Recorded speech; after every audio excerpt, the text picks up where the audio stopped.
Alhamdulillah. Bismillahirrahmanirrahim. Alhamdulillahirabbil alamin. Wassalatu wassalamu ala sayyidina Muhammadin wa ala alihi wa sahbihi wa barik wasallam. Man ta'allama wa ta'allam wa tadhakkara wa tadhkir wa nafa'a wa intifa' wa ifada wa istifada wa al-hath 'ala at-tamassuki bi kitabillahi wa sunnati rasulih sallallahu alaihi wa alihi wa sahbihi wasallam wa du'a ila al-huda wa dalalah al-khair ابتغاء وجه الله ومرضاته وقربه وثابه سبحانه وتعالى مع لطفه وعافيته برحمتك يا ارحم الراحمين. اللهم انا نسالك على علم بشر الصوفيه يا غني. اللهم انا نسالك علم العلم بشر الصوفيه يا غني. اللهم انا نسالك علم العلم بشر الصوفيه يا غني. صلى الله على سيدنا محمد وعلى آله وصحبه وسلم. Alhamdulillah Rabbil Alamin. Show us the bread. It's not for you, sorry. It's the same. She's my friend. My sister.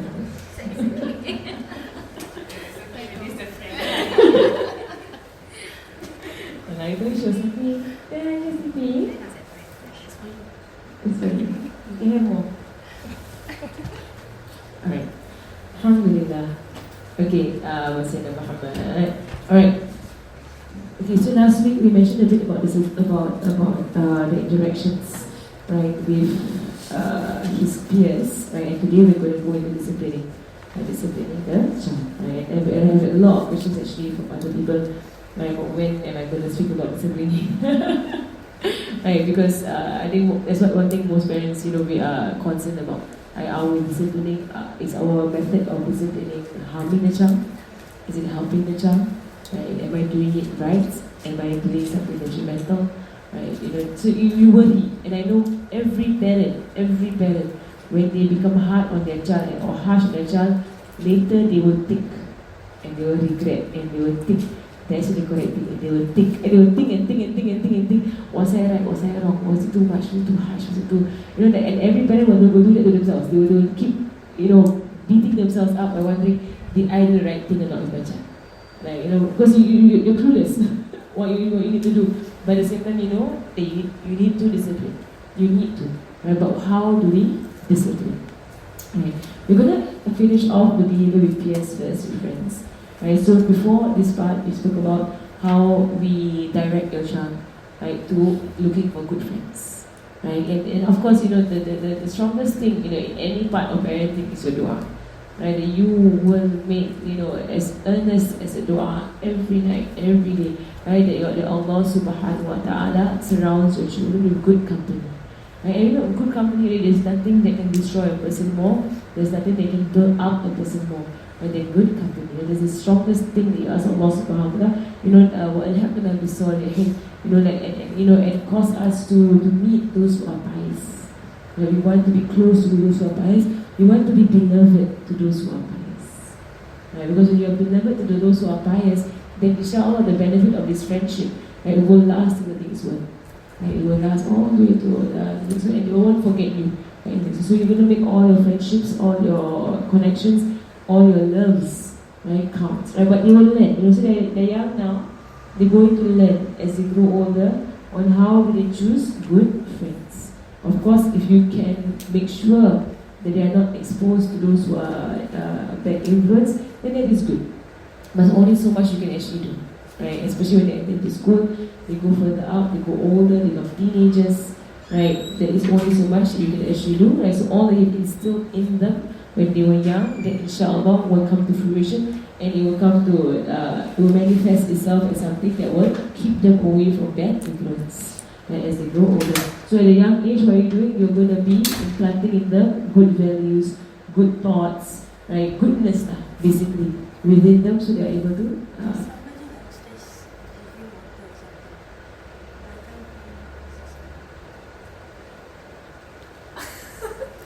Let's see if she messaged me or not. She might have messaged me. Yeah.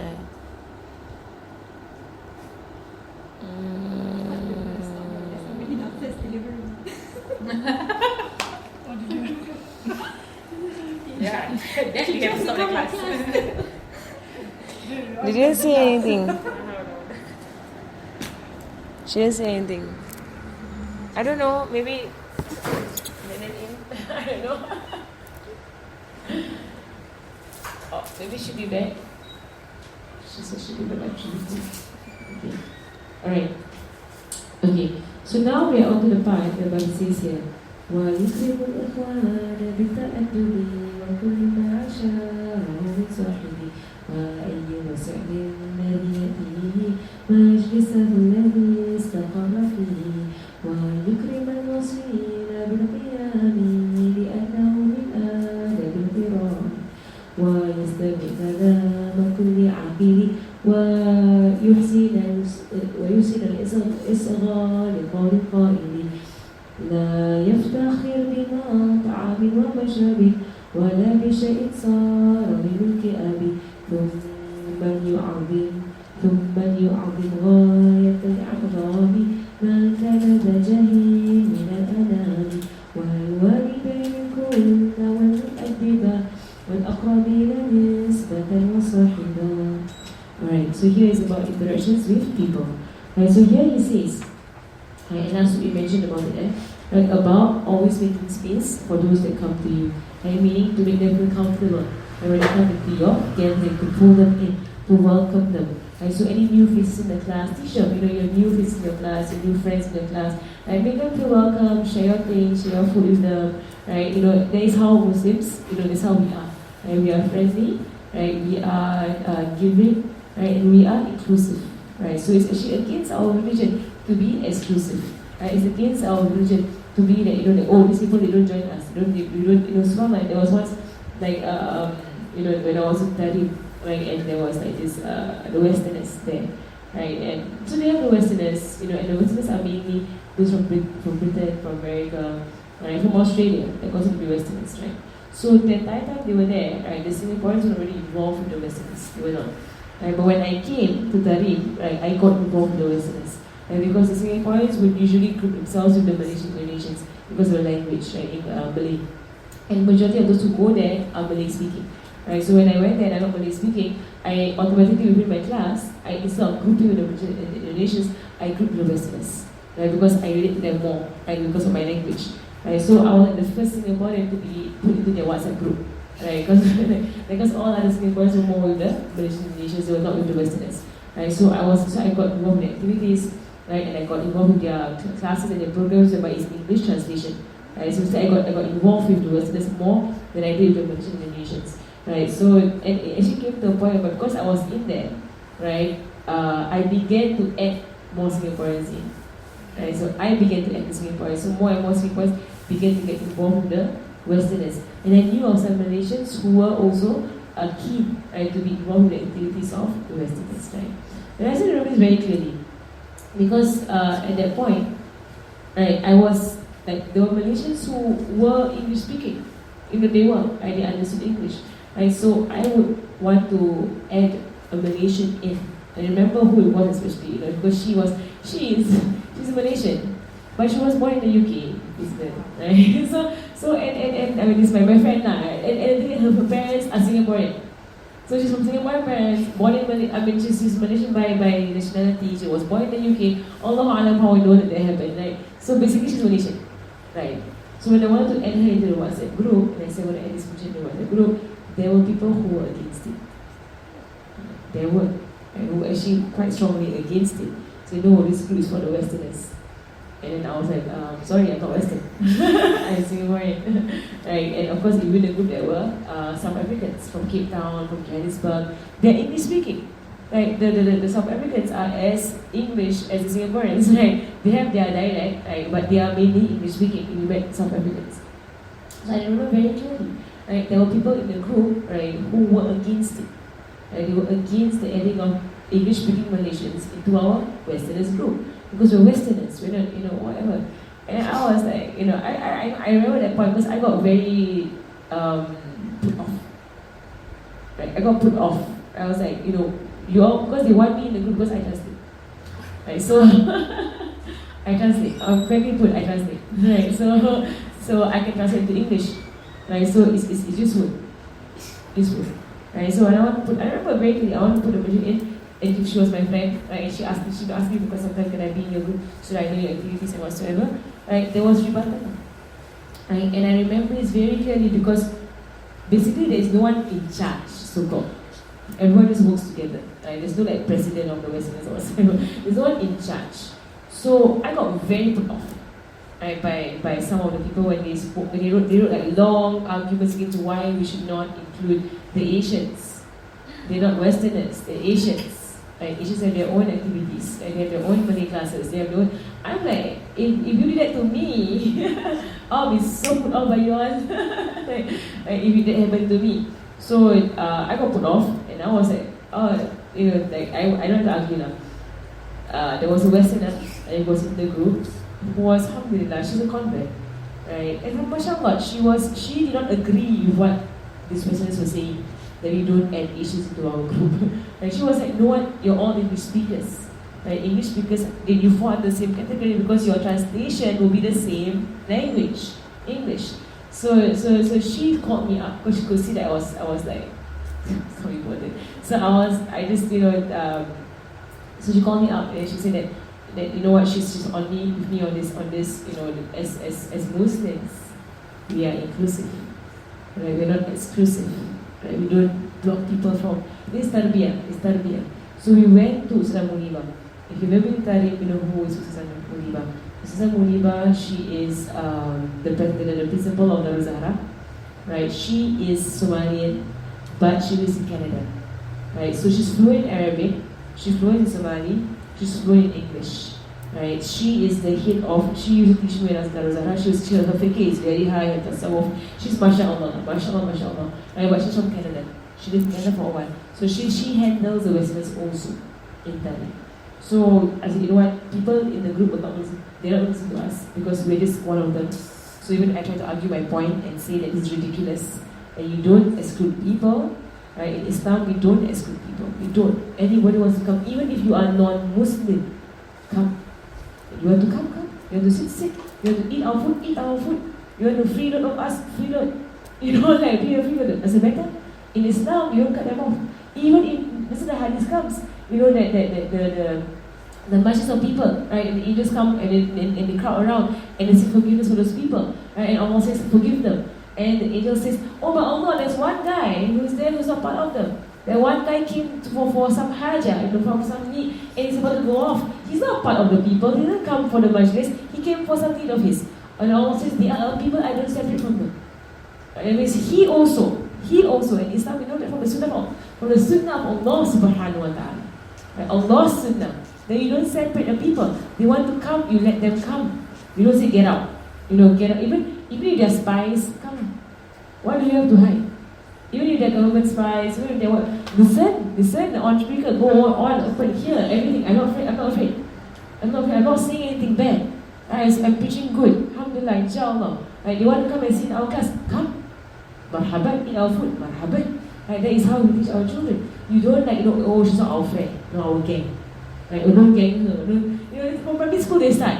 Right? Don't friend her. Right? Friend me. They can't think whatever. Right? No. We don't do that. Oh, they're of different color, they're of different race, they're of different language, they're of different. Doesn't matter. Teach them from a young age. We don't see these things. We don't. And the come. Right? Inshallah. Alhamdulillah. Right, so anyway, alhamdulillah. We went to Muniba. So Muniba was like, we told her the issue. Then I still remember her. She looked at us and she was like, are you seriously telling me this is an issue? She couldn't even believe her ears. You're all in Tarim. What's the matter with you? Is it seriously an issue? She was so shocked that it's actually an issue. She's like, whoever wants to join your group, whether they are Asian or Chinese or Malay, or, you know, they can be Somalian, Kenyan, whatever they are, they want to join. Even if they don't speak in English, they want to join, let them join. Right? Let them join. You don't stop anybody from joining. And in fact, there was once, I remember, I was at Darul Zahra and I was translating. It was Daurat period. right? And like basically after Habib's class, right, I was in the corner after the class. I was in the corner. The dawah was to come up around me, and I will translate to them the lesson in English. Right, so we were basically in the open, in the Rosa, right? It's in the courtyard, right? Where halakha in one corner and every translation for the girls, right? An Arab lady, Tarimi, right? She came up and she sat in our halakha. Right, so random old lady, old Tarimi lady. She just came, she sat in the halakha. I still remember, she sat down with the girls lah. It was like all Singaporean girls, and she sat down with us. And then so I felt bad lah, maybe she thought I'm doing a dance, I'm doing a lesson. So I said, Afanya Khala, I'm in English. Sorry Khala, I'm speaking in English. Right. And she said, doesn't matter what language you're speaking, I want your blessings. The blessings of the majlis, the blessings of the majlis. So the Tarimi is, they see that way, they see majlis sit. Right, that's all, majlis sit. Whether you understand, you don't understand, doesn't matter. Stay there, they make dua, Ameen. You know, you get the dua. I teach them that. Right, so I was like, how? Fine, you want to sit? You're welcome, you're more than welcome. Right, but I just apologize to you that I'm not going to speak in Arabic. Okay, so sorry, it's going to be in English. Right, so just out of my adab for her, you know, I just apologize, right, for the language that I'm using. Right, so but she wanted to stay, and she stayed for quite some time. She just stared at me the whole time. She said, no, what of English? MashaAllah. So they understand blessing. They understand blessing. Like, we're like, no, I don't understand Arabic, it's not going to translation, don't go. You know? Like, don't understand, I don't want anything, I don't want to. Like, you know, we don't see blessings. We don't see blessings. Right? They see blessings. Alhamdulillah. Alright, and then she says here, right, so he says that, so first and foremost, the first adab of friendship, right, is to be inclusive. Whatever it is, right, be inclusive, right, let people come. Alhamdulillah. And then Sayyidina Muhammad honor them by standing, right, and specifically parents, grandparents. Teach them to honor, especially their fathers. It's on the mother to teach the kids to honor the father. It's on the father to teach the kids to respect the mother, right? Because mothers, right, you naturally, not naturally lah, but kids, they abuse the ones that are closest to them. Right? So it is natural. Don't feel bad about it if your child abuses you.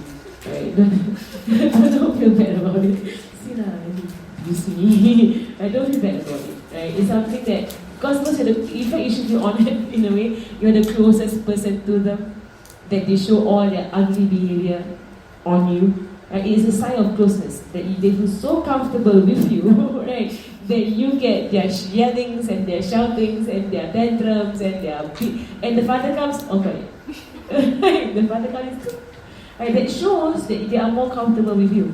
And they're showing all kinds of acting up, right? So, but you, as the mother and as the father who's in the picture, you're going to be training this. Right? This is going to be trained up because they have to come to a point at Bulu when they read Baligh. Right? They're going to have to honor their mother and their father. Right? They're going to place their mother above everything in their life. Right? Above on the pedestal of the mother. Right? So teach them to stand, right, for anyone that comes in the room, especially the teacher, especially the parent. When you come to the room, teach them to stand. On the part of the teacher, the teacher does not expect anything. Right? But on the part of teaching, you teach them to honor.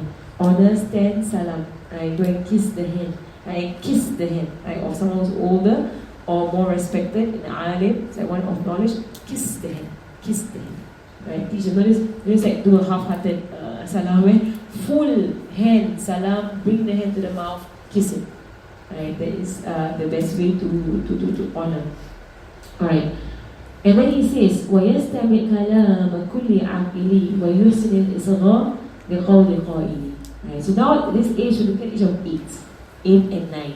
Right, so you have to keep in mind, you're not talking about 5-year-olds or 4-year-olds. You're going to try, but age 8, 9, after Tameez, to teach them to listen to the words of people who are thinking, thinking individuals, people who are wise. Listen to those words, teach them. Right? So if they're in class and they're not paying attention to the teacher, to the sheikh, to the ustad, whosoever, right? You're going to be testing them. It was just now, let's revise with them. What was heard in class? What do you learn in class? And do you know what I said? Right, so basically make them aware that in class you're going to learn lessons. Right, so it's after Tamiz, after the age of 7. Right, before you can try. Right, but focus on that after the age of Tamiz. So you see, so you don't bring them to classes, you're going to tell them, okay, before the class, right, this is what Habib is going to talk about today. Right, or what Musa is going to talk about today. Okay, I want you to pay attention. Right, later we're going to discuss this. That's how you're going to teach them how to study. Right, there are many people who don't know how to sit down and listen. Right, even into adulthood, they don't know how to sit down and listen to a lecture. There's not going to be any screens, right? No animation, nothing. This is one guy in front of you speaking. Right, teach them that. Teach them how to be able to do that. Right, so to teach them to pay close, to listen carefully to every word that is being said. So that makes you have to listen carefully. Right, so then after that you have to go and test them. And because you also listen carefully, you are now going to have important questions to ask. What was the story about? Do you know what the story was about? What lessons did Ustad mention in the story? Do you know the lessons? Or if there's no lessons, can you think of the lessons? And what do you think about the story? Right, so in a sense, that's when you're going to start to engage that intellectual capacity. Right, so you mentioned after Tamiz, a lot of intellectual development happens after Tamiz. You're going to groom up this brain. Right, and this brain, inshallah, that day I was doing a talk at Barasa Aljunied, right, about how do you, I was talking to the girls now, how do you face exams? And how do you face exams? And how do you see exams? Right, and how do you bring yourselves, closer to Allah subhanahu wa ta'ala as you study? It's like important things that you're going to lead your child on. And you're going to then focus on what is knowledge. Right? Knowledge is something that goes into your heart and makes you a better human being. Right? Knowledge is not something that is just merely that you memorize and you throw out during the exams. Is it good?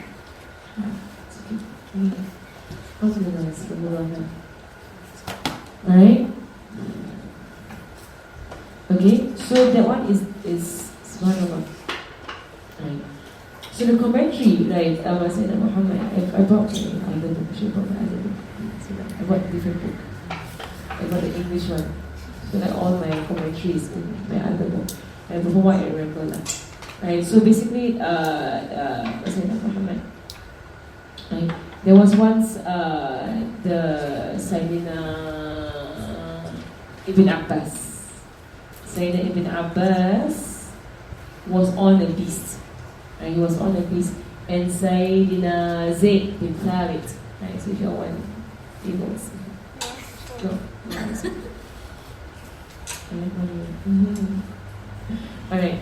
So Sayyidina Zayd bin Thabit, right, was with Sayyidina Ibn Abbas. Right, and Sayyidina Ibn Abbas was on the beast. Right, so Sayyidina Zayd bin Thabit, he came, right, and he held the reins of the beast. And he began to lead the beast. And Sayyidina Ibn Abbas said, yeah, Zayd, don't do that. Right, and he's like, don't serve me. Right, why are you serving me? Don't serve me. Then he said, no, I'm going to do it. Right, so he held the reins of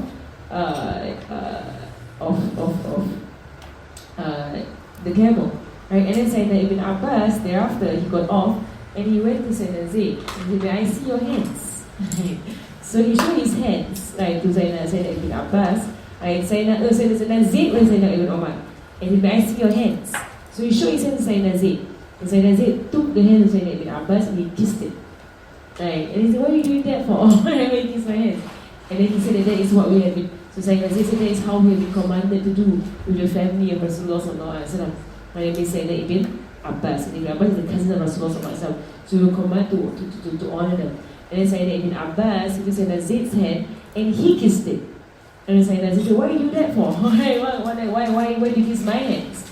Right? And then Sayyidina Ibn Abbas said, and that, just like that, was how we were commanded to do with our ulama. And because Sayyidina Zayd bin Thabit, he was one of the ulama of the Sahaba. He knew the laws of inheritance, he memorized the Quran, he was of the ulama. Right? Sayyidina Ibn Abbas tells how we were commanded to be with the ulama amongst us. Right? So from this to the Sahaba, right, how you don't expect respect, right? But they give respect, right, to people of wanting standing, parents, teachers, right? So you give them respect, and then people of knowledge, you give them respect. People of goodness also, people of ibadah. So you see your old grandparents, your whosoever, people of ibadah, you kiss their hands, right? You show respect because of love of what they uphold. Right? They uphold all of these things. You kiss their hands, right? So you teach your children to do so, right? So and then and there's a hadith about Rasulullah said that that you respect all and all regardless of their wealth. And in fact, if a person was to respect somebody because of their wealth, right, then a third of your religion disappears. That means if you honor somebody because of their wealth, because they are a rich person, because they're of economical standing, financial standing, right, that causes 1/3 of your religion to disappear. Right, so we teach our children, they don't make friends because they're richer. Right, don't make friends with rich people only. Right, that's a terrible thing to do. Right, to prefer someone because of their richness or to disdain someone because of their poverty. You don't do that to your friends. Right, and in fact, if whenever of kids, sometimes they make fun of their friends and they say that that person every day wear the same, the same baju or the same this or the same that. For all you know, he's poor. And for all you know, he's poor. So when you make fun of them wearing the same thing over and over again, you're actually making fun of their poverty. And that's a terrible thing to do as a person. And so when your kids begin to make fun, there's a red light. The moment you begin to make fun of anything and anyone, it's a red light you need to turn down. Islam, mocking. Mocking has no place in Islam. We are Muslims, we don't mock. The mustahzi'un, at the time of Rasulullah, the mustahzi'un are those that mock. Right? And the mustahzi'un from the mustahzi'un, those that mock. Those from the disbelievers, all the mustahzi'un, none of them entered Islam. None. Because there are disbelievers who are those who mock, and there are those who are just living their lives, but they don't believe in Islam. Right? In the time of Rasulullah, right? None of the mustahzi'un, those who mock, none of them entered Islam, and in fact, all of them died terrible deaths. Right? Because mocking comes from arrogance. Right, mocking comes from from looking at other people with the eye of disdain, looking down on other people. That's where mocking comes from. So we don't make fun, we don't mock, and you be harsh about it. You be harsh about it on them. The moment they begin to mock someone's looks, or begin to mock someone's intellect, or begin to mock someone's heritage, right, or someone's culture, and when they mock the culture of other people, that's a terrible thing to do. And we don't mock other people's culture, even if they're non-Muslim. You don't go around mocking the Chinese in what they do, in their beliefs. You don't go around mocking the Buddhists or the Hindus or the Christians. You don't mock them. We have our beliefs. So we don't believe in what they believe, but we don't mock them, right, in what they do. Right? So, President Muhammad. Alright. So and of course, so to listen to every person, of intellect and of goodly speech, right? You should listen to them. How do we implement this? Is that you engage with them in discussion after the class, and that also makes you bond with them. Right? It makes you bond with them. After school every day, ask them what they learn about. And open up the books in front of them. That means you're going to teach them to reflect. You're going to teach them to also revise. So they begin to absorb this knowledge. They're going to be entering into primary school, right? At this age, they're entering the primary school, right? So they're going to be entering the knowledge. The last thing you want is for them to see knowledge as a means for them to score well. You don't want that. You don't want that because that will be the push. The push in school is what? You need to score well, you need to score well, You don't want them to see knowledge as just marks. That's the worst thing you could do. Right? So what you do every day? Every day come back, hey, what do we learn today? And make it a daily thing. So it doesn't pile up. And then you have like those exams, it's all piled up. Every day, let's learn what do we need to learn today in thinking. What do we learn today in hadith? And what do we learn today in mathematics and sciences? Right? And what you're going to do with them is that every time they mention what they learned today, you're going to draw that back to Allah subhanahu wa ta'ala. You're going to teach them on that knowledge. The point of knowledge is to get you closer to Allah subhanahu wa ta'ala. That's the point of knowledge. There is no other reason. Right? And then you're going to get them excited about knowledge. Then you're going to see, mashallah, look at that. How beautiful, how amazing. Right? So all of knowledge, even mathematics, and how complicated this is. You know, and there was once, I don't know where I heard this from. Oh, yesterday. Yesterday there was one of the ulama from Malaysia. He came down to teach us Aqidah. Right? And he said that there was a mathematician, right, who he himself wrote in his own treatise. He wrote that God must be a mathematician because it's so precise. I'm sure God knows mathematics. Of course, God created mathematics. Alhamdulillah. Right?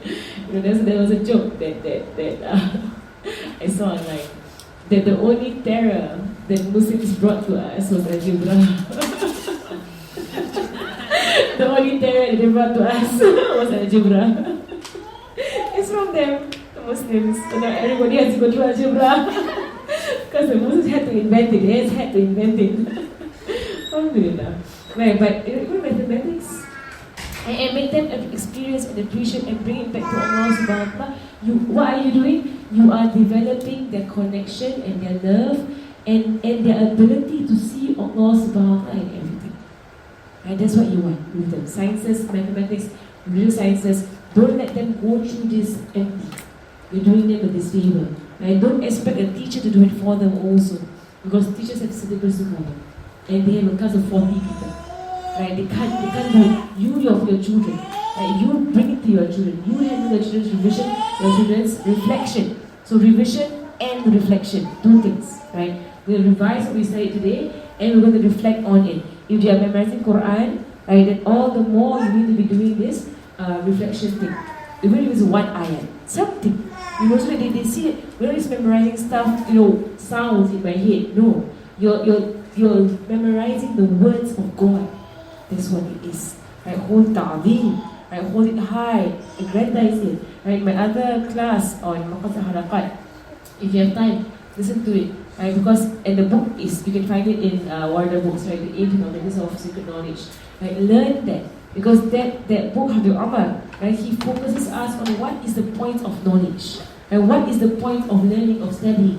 Learn that, right? Then you'll be able to direct your child. First 4 maqasid, wonderful maqasid, memorize them. First one, aggrandization of Allah subhanahu wa ta'ala and all that Allah has been grand.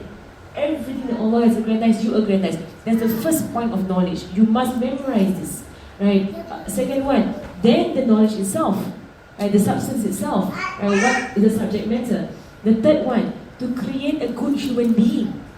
Point of knowledge, to create a good human being. It means someone of akhlaq, of giving, someone who is generous, selfless. That's the third point of knowledge. And this book, Habib, speaks about how do you achieve all these 4 points of knowledge. And the last one, to spread this knowledge. The point of getting knowledge is to spread the knowledge back out to the people. You don't keep it to yourself.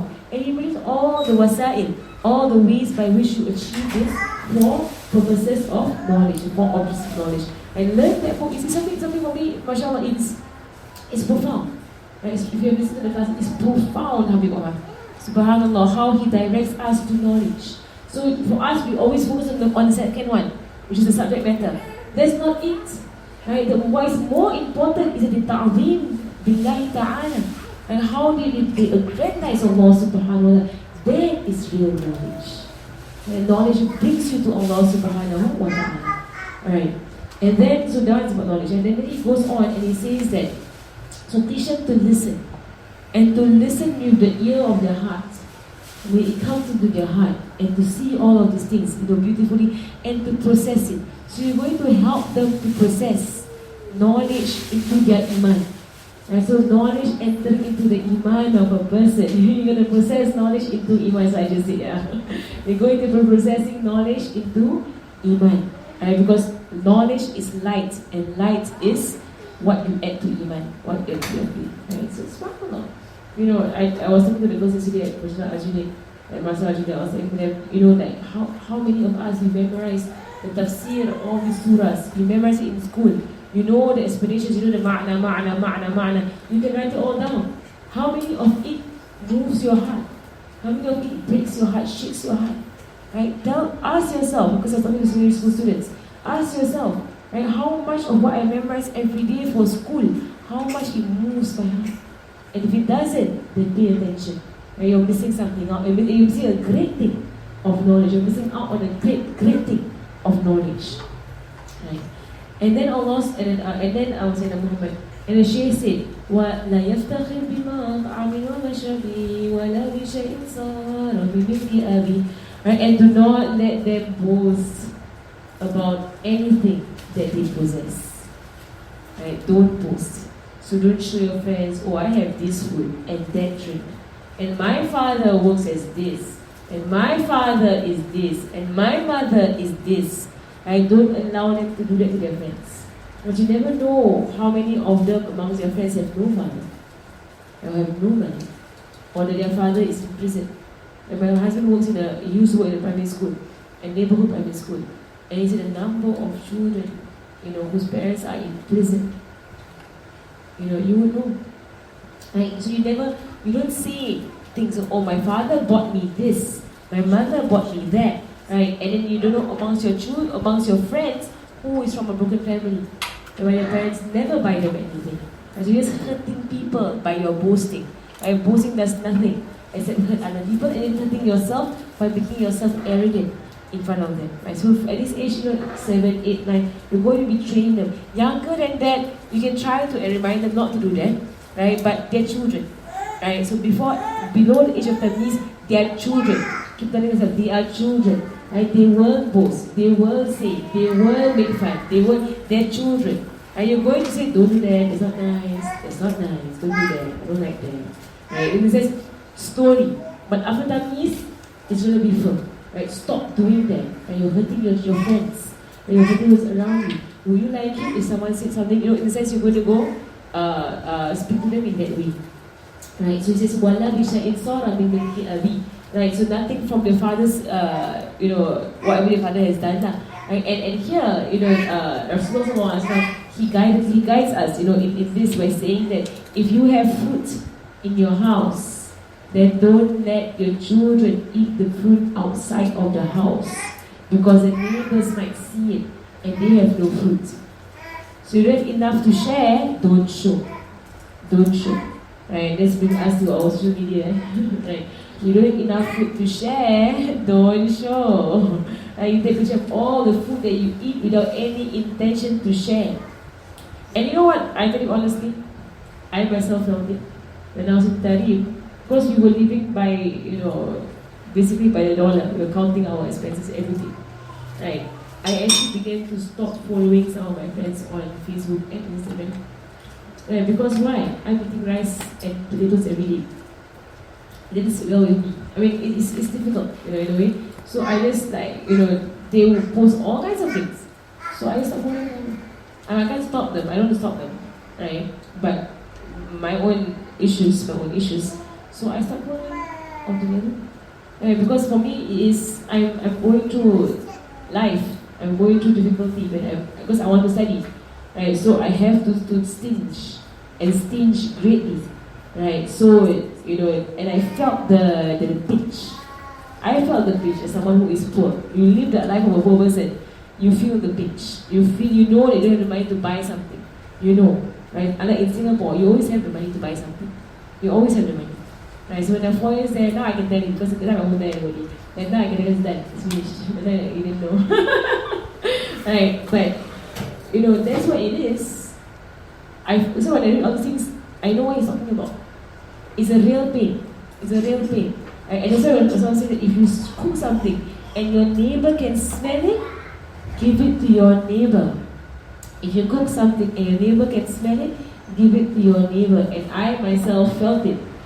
Right, I felt it. Right, because when I don't have anything to eat, or you only eat rice, and you smell chicken, or you smell meat, or you hear that your neighbors eat chicken every day, your neighbors eat meat once a week or twice a week.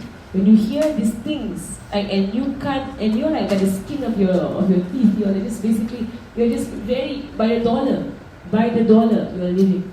Right, it hurts. I think frankly, outright it hurts.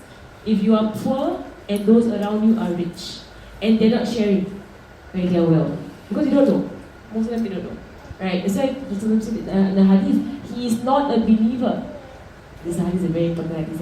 He is not the believer, the one who goes to bed with a full stomach, while his neighbor goes to bed with an empty stomach. And they say, how do we know how our neighbor goes to bed with an empty stomach? That's what the hadith is about. Find out. Go and find out. Go to their house. Inquire, what do you cook today? Inquire. You ask a few questions, you will know. Right? If you just, I had a friend who she just asked me one question, and she found out. She found out. Right? She would just ask a question. What do you have today? I said, I have food. Oh, what do you cook today? Basically, she was just like, it's not that she was trying to be capable or whatever, right? But she sent something. She sent something. Right? She just asked. And then before I knew it, she kept sending me stuff. Right? So basically, you could if you want, because the real poor people, and I tell from experience, the real poor people don't tell. The real poor people are too shy to tell. And from our story of Abu Hurairah last week, right? Real poor people, they don't ask, they don't beg, they don't tell. Their secret, they have their dignity stops them from asking.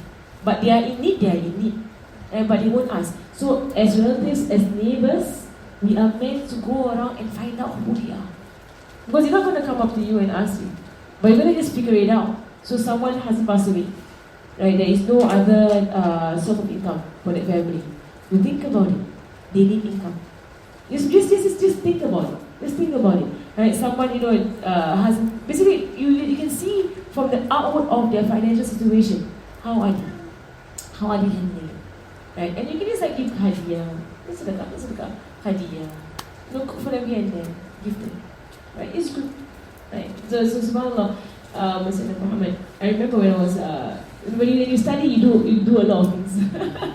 Because you want to study, so all your money goes into studies. Right? So I remember I was actually in America, I was doing Arabic there. That one also I was doing by $1. Like buying $1. Because I miscalculated my expenses. Terribly miscalculated my expenses. So I thought I saved up enough, but I did not.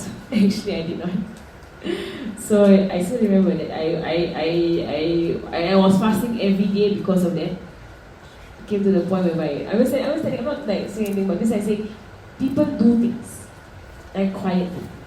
Right? So from experience, I know of people who do things quietly.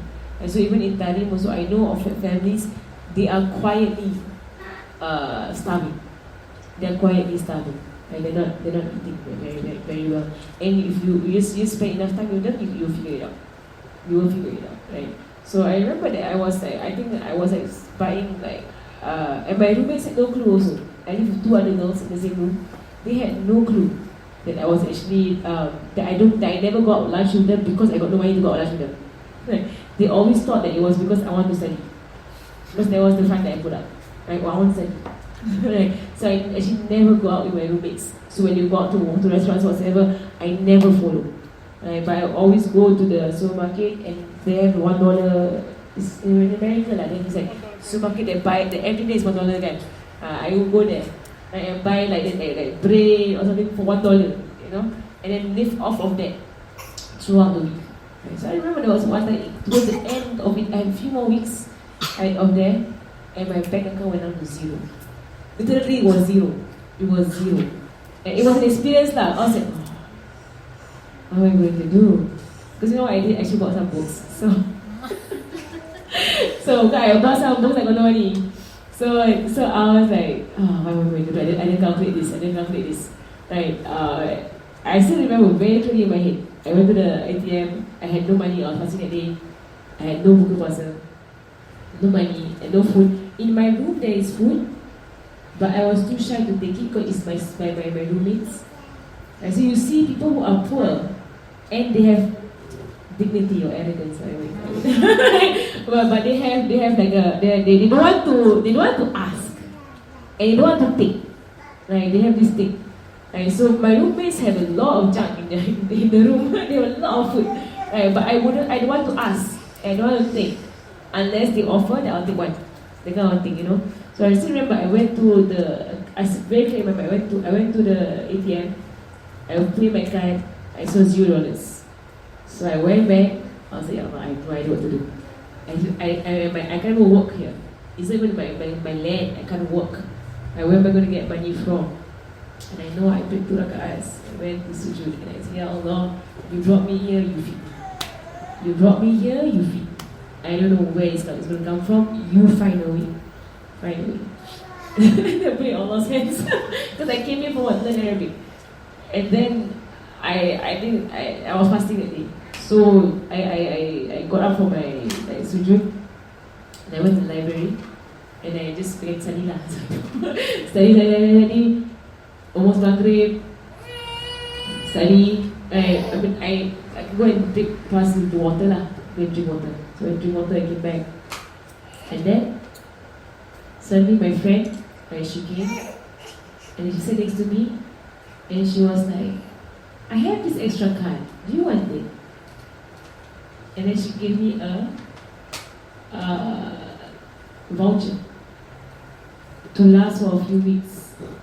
You can go to there was a shop nearby that they do this. You can actually, it's a card. There's money in it. I said, I need extra card. You want it? And I was like, what's that? She was like, is this the shop nearby? You get it's $10 inside. You can just go there and just, use the credit. And then it's paid. I was like, I don't mind. So you should don't want it, you don't want it. And she's like, yeah, no, I got extra, okay. Go take it. I was like, you sure you don't want it? You sure? Like act a bit. Not act a bit, but basically, like suddenly when she went away, I broke down. I broke down, like, Ya Allah. Like you are at the age and you have nothing and no way of gaining anything. Nothing. Say, Ya Allah, I threw it into your hands. You handle. I don't want to ask my mother to transfer money to me because I blew it. Right? At that point of my life, since I was in secondary school, like when I left secondary school, we stopped asking money from our parents. So I just never asked my parents for money. So the pride is there. The pride. I don't ask my parents for money. Right? I just don't. So JC all, university all is just we work to support ourselves. Right? So in a sense, that is what you teach them. You teach them, right? That there are people out there who are in need. Yeah, they are quiet. So the worst thing you can do is to rub your wealth in their faces. That's the worst thing you can do. Nothing worse than that. Right? Of course, the best you can do is find out who they are. And then the purity of Rasulullah, you saw in Abu Hurairah's face. He knew you're hungry. You're hungry, Abu Hurairah, you're hungry. Come. Right? SubhanAllah, Rasul could see it. Right? So that is how we train our children. Don't hurt them in boasting about your wealth. And even on top of that, of where you go during your holidays. Right? Don't boast about this. Right? There are people who just they can't go anywhere. They're poor. Right? So don't hurt the poor. Don't hurt the poor by the showing off of the wealth. Right? And even with happy families, with this and that, it's like Facebook is a lot of diseases there. A lot of diseases are being shown on Facebook, on Instagram. Because you don't know who's going through a terrible marriage. You don't know who's going through broken family. You don't know who's going through difficult children. You don't know who's going through, sicknesses, illnesses, whatsoever. You put all this stuff on Facebook, right? It's being highly insensitive towards the people there. Of course, you know what? They're just not going to follow you anymore. It's the block you all the time because you keep showing off your wealth and your family and your this and your that. And from my experience of meeting so many people, outside and also teaching, people who show off a lot on Facebook, they actually have a lot of problems in their family. They have a lot of problems. They show off or they used to show off. They show off their marriage, show off their this, show off their that. They actually have a lot of problems in their marriage. They show off, but they have a lot of issues. Right? So it's best to just keep quiet. You know what Facebook is for me? Facebook is just a platform for da'wah. That's all it is. Right? It's not a platform to show off. Like, inshallah, don't show off on Facebook. Ameen, inshallah. Lessons for us to learn. Alright. ثم يعظم غاية الأعظام من كان ذا جاه من الأنام والوالدين كل والمؤدبا والأقربين نسبة وصحيبا. Right? And then he must show respect. Respect everyone with the utmost respect. غاية means the end of it. Right? ثم يعظم means to respect and to honor. And so Zainab, whenever I would speak to her and ask her for her advice, she will always say, you need to تعظمي زوجك, تعظمي زوجك. Honor your husband, honor your husband, honor your husband. She will always say that. Honor your husband, honor him. He deserves your honor. Honor him, no matter who he is or what he is. Honor him. Right? Just honor him. Right? That means, what he likes, you prepare. Right? And you know what? You're doing it for whom? For Allah subhanahu wa ta'ala. So it's not about who's better and who's lower, who's higher. It's not about that. It's not about equality between men and women. It's not about that. It's about what Allah loves. That's all it's about. What Allah loves. Khalas. Right? Sometimes you will say, why is Islam unfair towards women? Why is Islam places men on the pedestal and women on the ground? No. It does not do that in any way. Islam does not do that. Right? But Allah honors the one who serves. Allah loves the one who serves.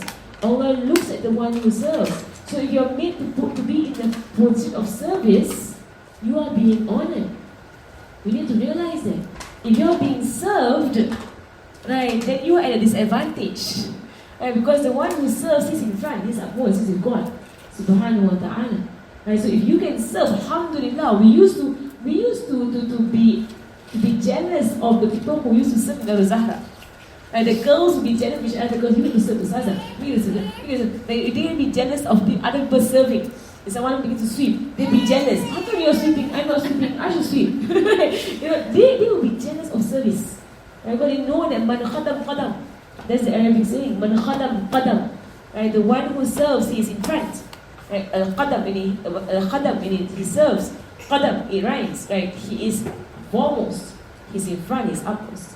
Right? The one who serves, he's in front. Right? And then, so the jahid, so people of status, right? Basically, your teachers, your boss, whosoever, people of jah, right? Jah meaning they have status, right? Status. Right? So the hadith, there's a dua if you want to memorize it. Habib Kadim is there. Habib Kadim's mother taught this to me, right? You know that dua, right? Ifatahi alim, ifatahi alim, bijahi. جاه, the way it's here, جاه بجاه النبي الكريم وبحق القرآن العظيم افتح قلبي لحفظ القرآن العظيم ولجميع دروس الشفاء. Tadi kat memang Mama cakap hantar sampai universiti tapi banyak benda tak tahu. Alhamdulillah. That's the other way. Alhamdulillah. The dua goes, Ya Fatah Ya Ali, Ya Fatah Ya Ali, Ya Fatah Ya Ali. O the opener, right? O the knower, O the opener, O the knower, O the opener, O the knower. Bijah, right? So the word jah, by the station. Bijah Nabi al-Kareem, by the station. I ask you, Ya Allah, by the station of the noble messenger, wa bihaqq al-Quran al-Azim, and by the right or the truth of the great Quran. Iftah qalbi lihifz al-Quran al-Azim. Right? Open up my heart to memorize this great Quran.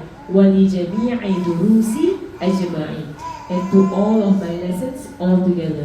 It's a dua she taught us to read before every lesson.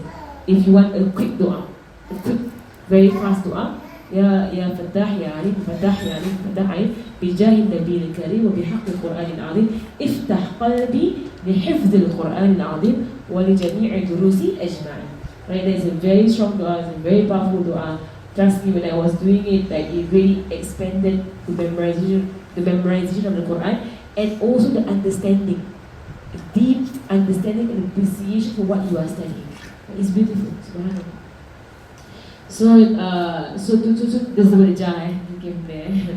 Right, so for him to respect every person of status, right, every parent and every teacher. Respect your teachers. Right, if they scold you, Right? Respect your teachers and always hold those who have knowledge in high esteem.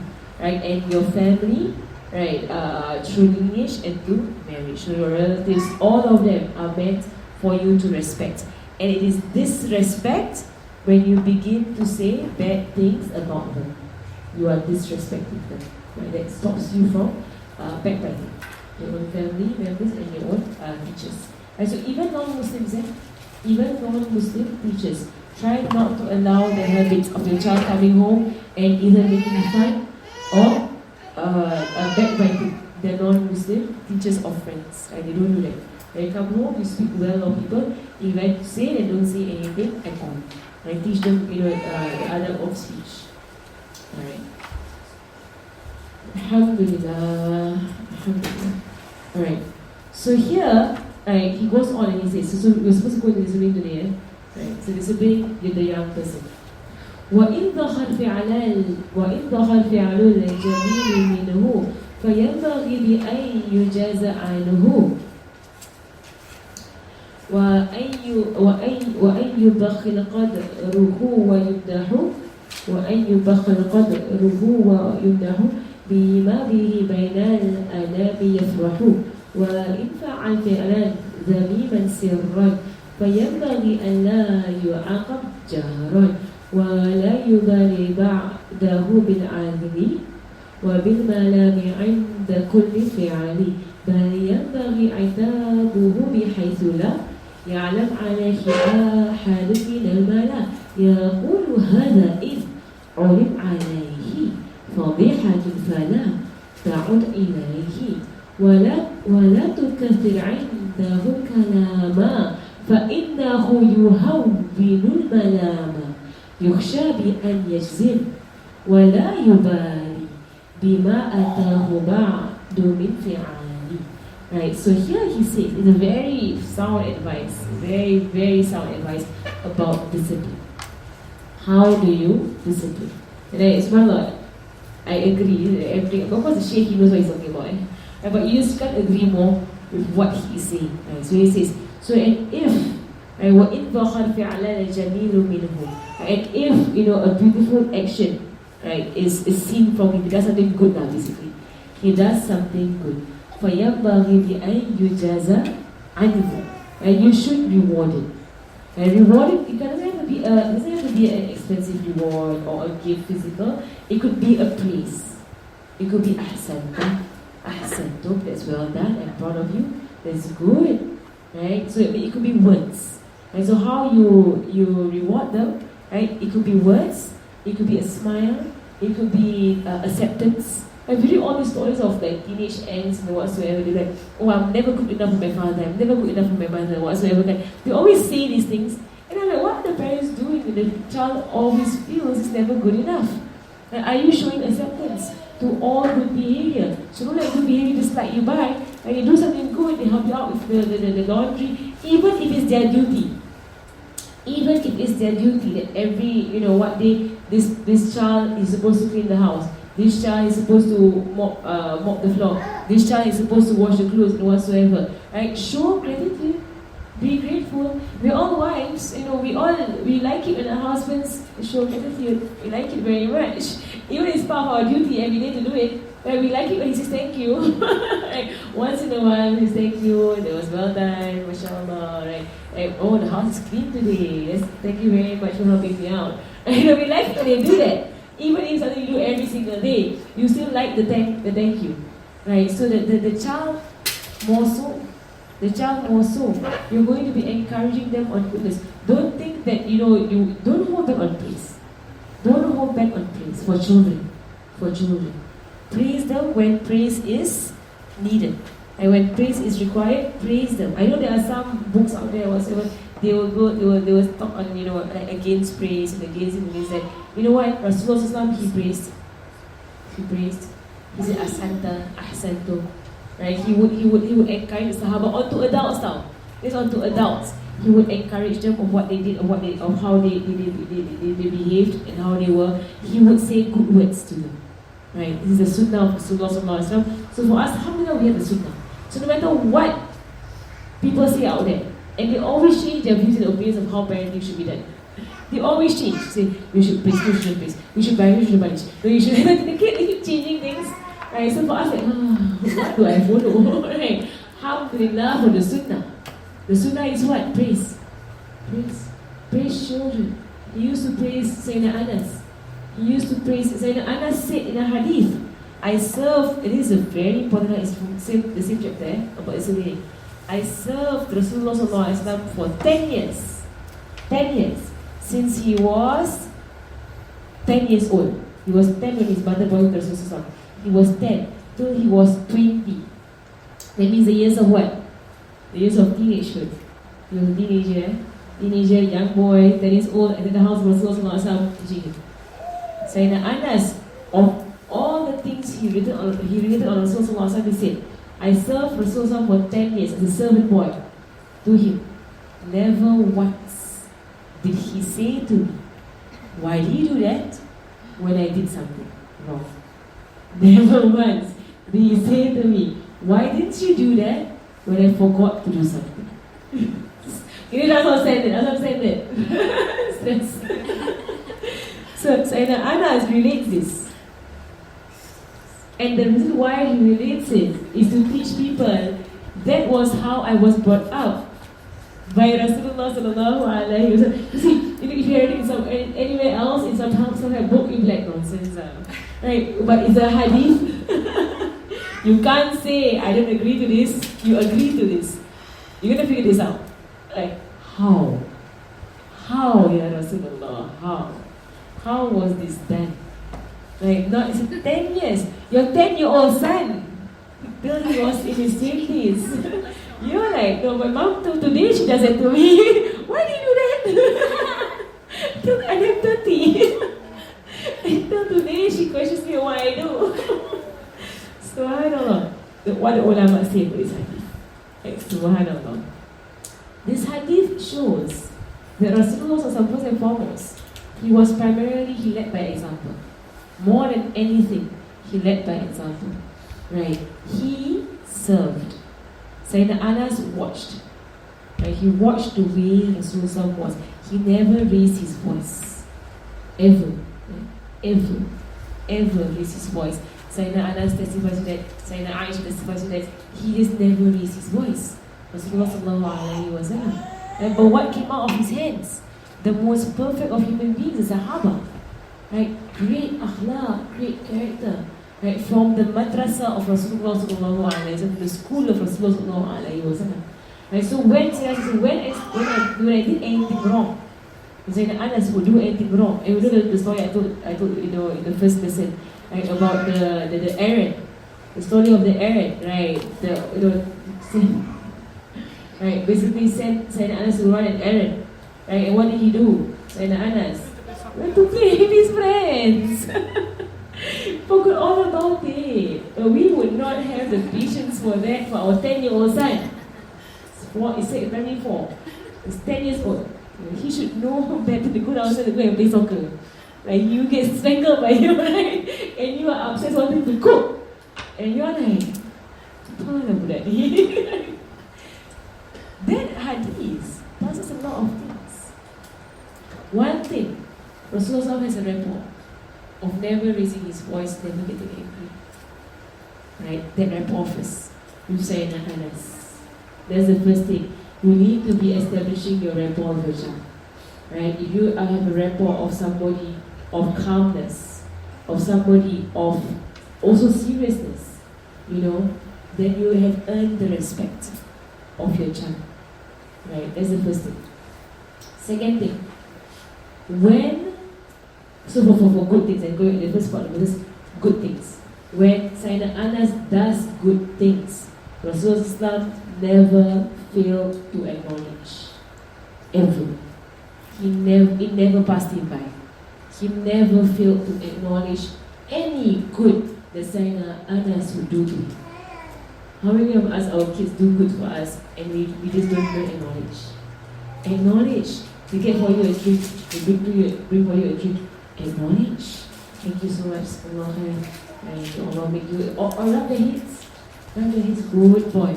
Right? Even if they're old, 7, 8 years old, 9 years old, acknowledge, oh, in the room today, thank you very much.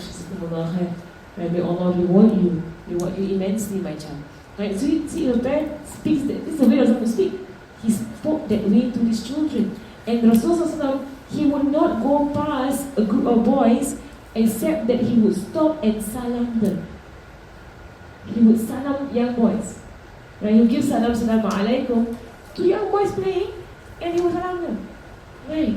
That means Sayyidina Anas, when he was older, after the death of Rasulullah, he would be seen, whenever he go past any young group of boys playing, he would give salam to them. Right? And the boys would be like, why this great Sahaba giving salams to us? Right? But they would do it because Sayyidina Anas said that was how I saw my beloved do. Rasulullah, that's how I saw him do. I do the same. He used to respect the young. He used to respect the young. Right, and they serve the young, kiss their hands sometimes. You see how Abbas do it. They'll take the baby hand and they'll kiss the hands, and they will make them feel beloved. So when there is love and attachment, and they begin to see you with the eye of awe, to see the teacher or the parent, that he holds himself with dignity. So the child begins to take you seriously. So when they do something that is wrong, the point will be driven home harder, because they see you as somebody of respect. How many of us we know of teachers who are unreasonable? Right? When you have labeled a teacher to be unreasonable, no matter how much they scold you, oh, she's being unreasonable. Right? You dismiss whatever she says. Because why? She has lost her respect with you. Because you see her as because she does too many things that are unfair. So the students lose respect. Right? But a teacher who is reasonable, who is fair, right? The moment she's upset about something, the students pay attention. And you see, why is she upset? What did we do? Because you see her as somebody who is, never mind, she's sound in the judgment. Right? So as parents, you need to show that. You need to show that. So the first thing, if something beautiful comes out of him, praise him. Right? Praise him, right? And then you can praise him and reward him with what people would like. That means, the society, like what they like to be rewarded with. Something small, not something great that will make them do the good act for the prize. Right? Don't make it big enough. Small. Right? In fact, there was once an article, I don't know where I read that before, but this article read that sometimes when people do you a favor, right, it's actually better not to pay them. Right? It's better not to pay them for the favor. Right? Because when you pay them for the favor, then you have placed a price on the favor. Right?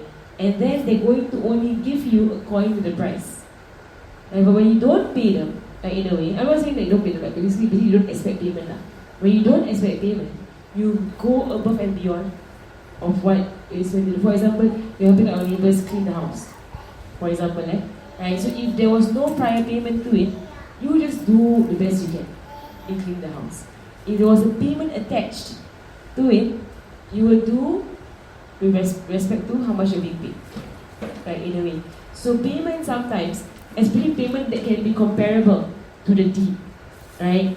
It brings down the worth of the deed, and you won't do it well anymore. So when it comes to rewarding, don't give them a reward that can be equivalent to the deed. So for example, taking their room, right? You can give them one sweet. A sweet is not enough to clean the room, right? I mean, it's not enough payment, but it's an appreciation. That's what it is. You're giving appreciations. That's all. But you're not going to say, you know what? Okay, I'm going to give you $50. So $50 is equals to clean the room. Right? So then now you're going to diminish their good behavior. Right? So in rewarding, don't reward something that is equal to the deed, but much less. But the reward is what? It's meant to show appreciation, or to show that I saw what you did there and I liked it. Sometimes praise is enough, smiling is enough, right? A pat on the head is enough. Some would do all these things, hugging, and he would hug the child. I said, I'm so happy and that you did that. I'm so proud of you. And sometimes the words matter to them more than gifts, right? But it does not hurt to give gifts, especially small gifts, right? Small gifts, right? Or you get to choose whatever that today and whatever. So in a sense, make it small so that it does not replace the act. Right, or it does not equate the act. Right, in a way, that's how you balance it. And that was how Rasulullah he was. And that was how he was the Sahaba. And he will always remind them of the greater reward that is not by me, by Allah subhanahu wa ta'ala. And all of your great, and there will be far and beyond what you deserve. Right, so all the great, remind them.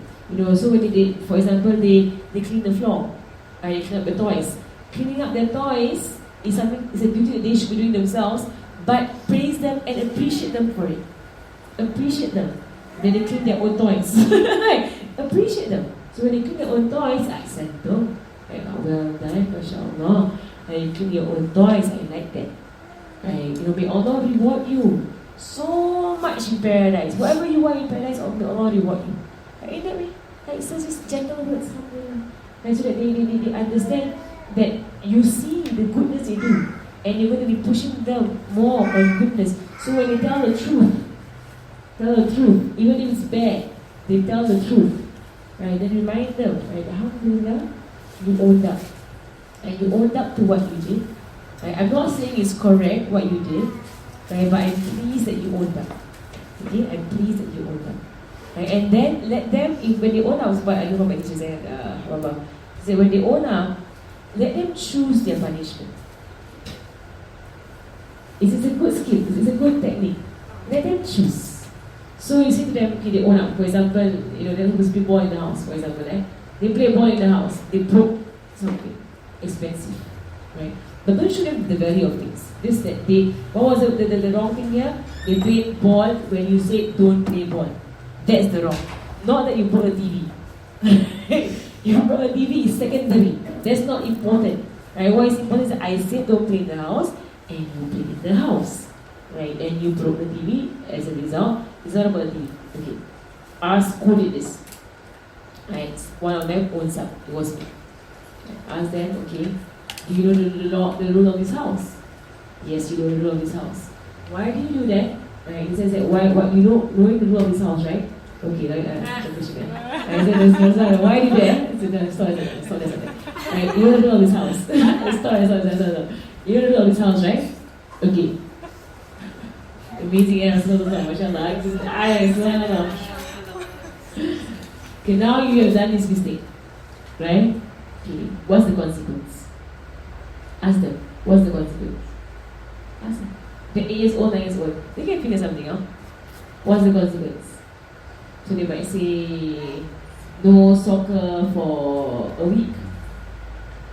For boys, that matters. And that's a major thing. Okay, so no why. For small kids especially, don't ask them why. They have no clue. Why do you buy anything? I don't know. Right, so mashallah, now just to practice what he has done and not to ask the why. Because the why is like, what's the answer for the why? I was obedient. Right, that's the answer. Right, why do you play ball in the house? I ignored your instructions. Basically, that was the answer. Right, so what could they have answered without sounding rude? So why do you play ball in the house?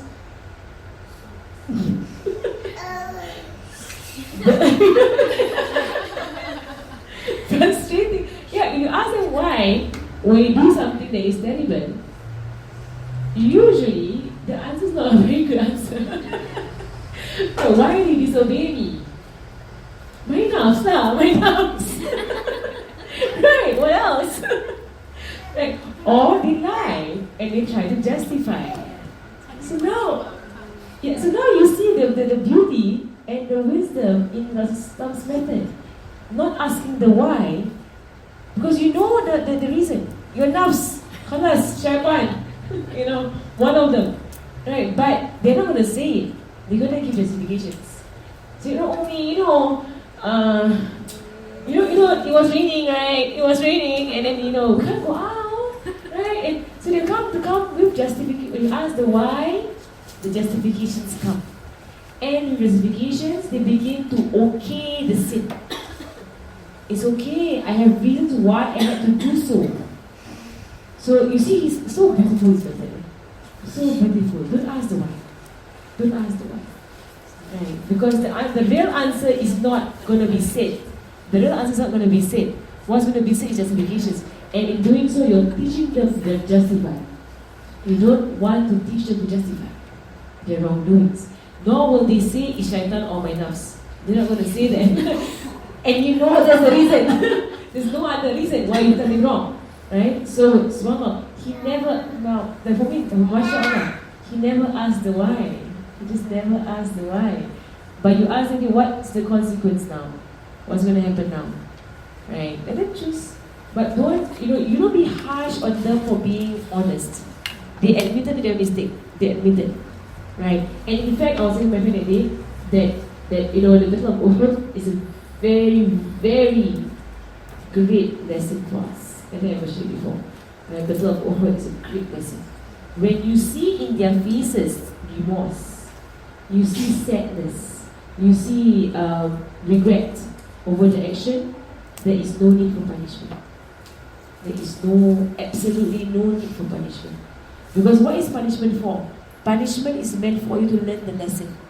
So when you see they have not learned the lesson, then the punishment comes in. Right? But actually, in fact, if they have broken it and they look so remorseful what they have done, there is actually no need for punishment. There is no need for removing any form of there's no need. They felt bad about it, that will remind them forever. And in fact, when you withhold the punishment, knowing the wrongdoing, that engraves itself into their hearts even more. And because they know you know. They know you know what they did wrong. And they know in front of you they did something wrong. And what do? Okay, you are forgiven. What does that do to them? Straight away they learn their mistake. They learn it there and then. They said Uhud only happened once. It did not have a recurrence. Uhud, there was no second Uhud. Only one mistake. What was the mistake? They came down the mountain after being told, see yourself here, subhanAllah. You will not find a single riwayah. You will not find a single riwayah, a single narration that Rasul asked the archers, why did you come down? They had reasons why they came down. Right? They wanted the booty. They wanted to get the booty. And in fact, they wanted the booty to actually sedekah. They wanted to get it for a good reason. They had good reasons. Their justification was sound. They thought the war finished. So he said they were not outrightly wanting to disobey Rasulullah. That was not their intention at all. Right? They came down for what? They thought the war ended. They thought the Muslims won. They thought it seemed like that way. It was an honest mistake. Right? And then they wanted to get the booty not for the dunya, but so that they can get the shields and the swords and the camels and so on and the horses, so as to help them fight more jihad. So you see the Sahaba, it was noble what they wanted to do. Their intentions were noble, but they went against the instruction, which was stay on the hill until I instruct you to come down. It means for there's no instruction from me, you don't come. It means don't go by your own self-rationalization. You don't think for yourself on this matter. I will tell you when to come down. They came down without instruction.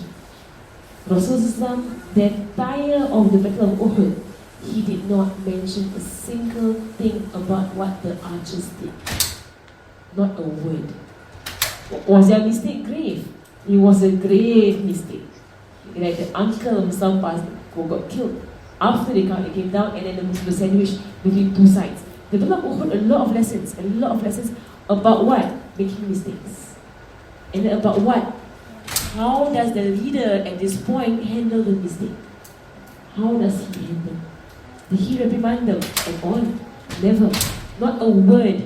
Did he ask them, why do you come down? I told you to stay there until I said he could. And most of us will do it. Right? I told you to stay where you were. Why do you come? Right? And say, you will get angry with your child.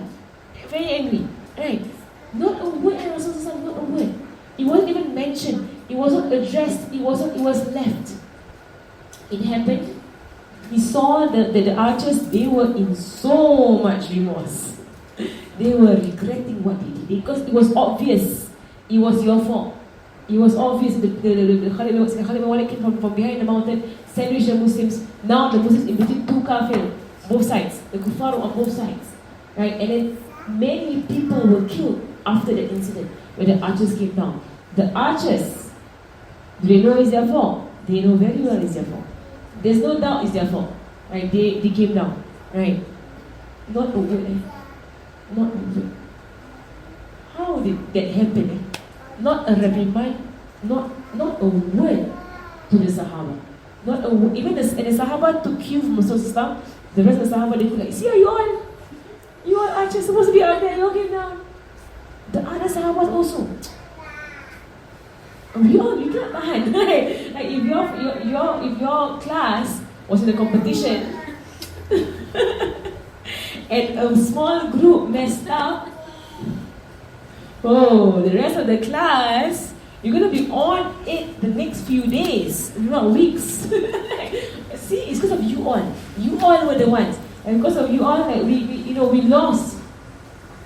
Battle of Uhud is amazing. And Allah was so impressed by the character of Rasulullah in that battle. They did not say a single word to the Sahaba. He just carried on in the battle. We have made losses, okay, lesson learned. Not a word. He doesn't really have to enforce the lesson to them. It was a lesson learned, obey the messenger. Whatever he says, obey. So Uhud had no repeat, also repeat of Uhud, because they learned the lesson hard. Right? There was no punishment also on the archers. No punishment that, archers come out, execution. No. Nothing. Everybody blamed the archers. No. Zero. Right? Lesson for us. Allah was so impressed with Rasulullah that Allah quotes the incident in the Quran. And when Allah quotes it, He does not quote specifically what the archers did. He quotes what Rasulullah did. Because for him, the lesson is not there. It's not with the mistake. The lesson is with the man here in front of you. Right? So, Allah says in the Quran, وَبِرَحْمَةِ اللَّهِ لِنْتَ لَهُمْ. By Allah's mercy, you were gentle to them. وَإِكُنْتَ فَضْلُ غَلِ الْخَالِدِ لَنْفَضُّ مِنْ حَوْلِكَ فَاعْفُ عَنْهُمْ وَاسْتَغْفِرْ لَهُمْ وَشَاوِرْهُمْ فِي الْأَمْرِ. Right? So Allah highlights the character of Islam. Right? By the mercy of your Lord, you were gentle unto them. They made a big mistake, you were very gentle. Right? And Allah said, and here's where the lesson comes in. If you were hard, if you were rough, if you were harsh, لَنْفَضُّ مِنْ حَوْلِكَ, they would have run away from you, O Muhammad. Someone of high character. If you were just showing a bit of harshness, they would run away. Right? Your children, all the more. Right? So, forgive them, pardon them, they made a mistake, they learned their lesson. See in their faces, they learned their lesson. وَاسْتَغْفِرْ لَهُمْ. Right? And ask Allah to forgive them. It means ask Allah. So you see that when your child makes a mistake, what do? You see the remorse in the face. You can see. He saw the consequences of his mistake. You say, okay, you know what? I forgive you. And then you say, you know what? Let's ask Allah to forgive you. Right? Follow the sunnah of Rasulullah. You forgive them. Ask Allah to forgive them. وَشَاوِرْهُمْ فِي الْأَمْرِ. 3 sunnahs after mistakes. Right? 3 sunnahs after mistakes. Forgive them. Ask Allah to forgive them out loud. And you say, okay, we're going to ask Allah to forgive you. May Allah forgive you, my child. Right, for what you have done. Right, Allah will forgive you. Inshallah, Allah is the most forgiving, Allah is the most loving. Right, turn to Allah subhanahu wa ta'ala. And then last part, وَشَاوِرْهُمْ فِي الْأَمْرِ.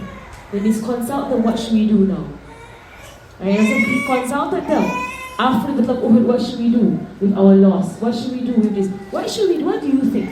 So it's not that, you archers, you lousy, you can't think for yourselves.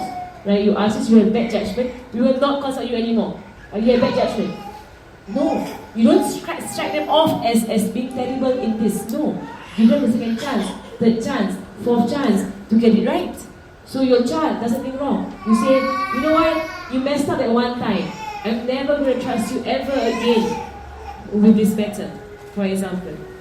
No, you don't do that. وَشَاوِرْهُمْ فِي الْأَمْرِ. What's the instruction there?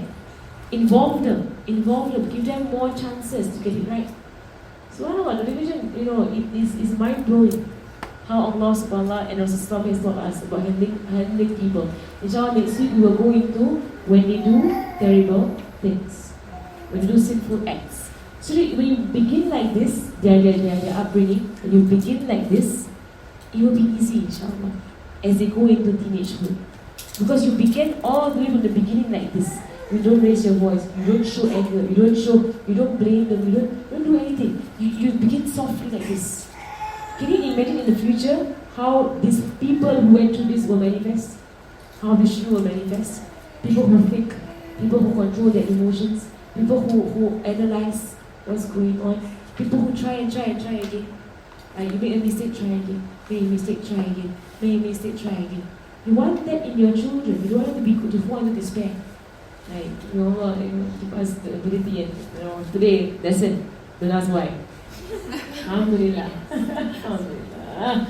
Alhamdulillah. The child doesn't know why, so I think they don't bother asking. Sallallahu alaihi wasallam, Muhammadin wa ala alihi wa sallam, alhamdulillah, وحسن التعليم والدلالة على الهدى ويسير بنا قبل الزواج وإلى الرحم وعليك بأشيائنا ويتوب علينا وإلى أحد الزواج والفاتحة.